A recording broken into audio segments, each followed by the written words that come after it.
stoppers. That's what we're here for.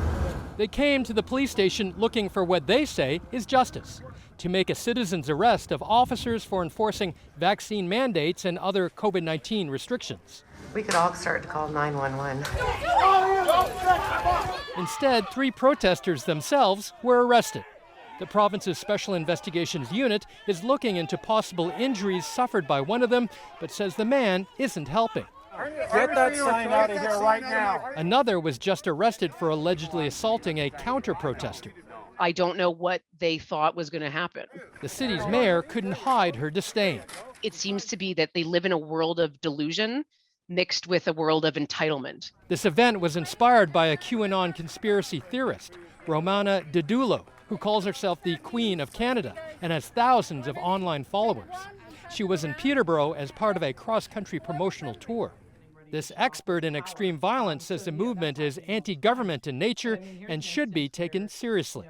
People believe in her ideas and they are taking it, on the road, so to speak. They're actually going out and participating in real-world activities. Didulo was flagged by intelligence officers in a recent federal threat report. The report said last year she encouraged her online followers to kill health professionals. This expert says people need to pay attention. This is a movement, and it has left social media and is in our real world, and we need to learn how to disarm it. And she says that it would be a mistake to belittle, discount, or ignore them because she expects they're planning to do it again. Lee-Shanok, CBC News, Toronto. Okay, doing stories about conspiracy theorists is sometimes tricky. Do you risk amplifying those voices? Investigative journalist Justin Ling knows all about this, all about extremism and disinformation. So Justin, why is it really important to talk about this right now?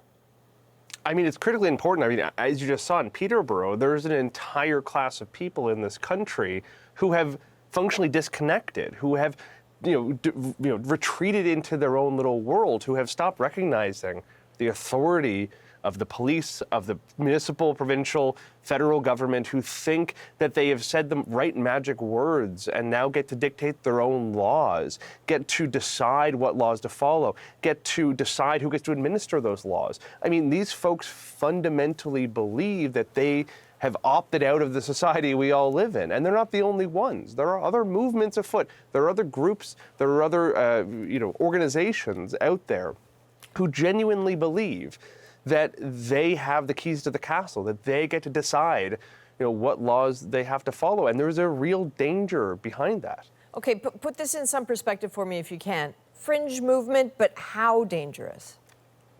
I mean, look through history. I mean, the militia movement in the U.S. through the 90s presented a real national security threat to the country. The Oklahoma City bombing was born out of that, the deadliest domestic terror attack in U.S. history.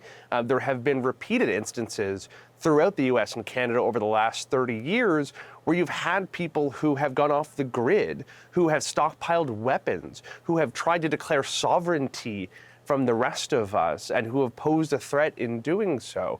There is a real danger here that if these people become so engrossed in their own conspiracy theories that they will unplug, they will disconnect, and in some cases we've seen that they strike back. So there is a national security threat here for the rest of us, and we're gonna have to tackle this one way or the other. All right, Justin Ling in Montreal, thank you. Thanks for having me.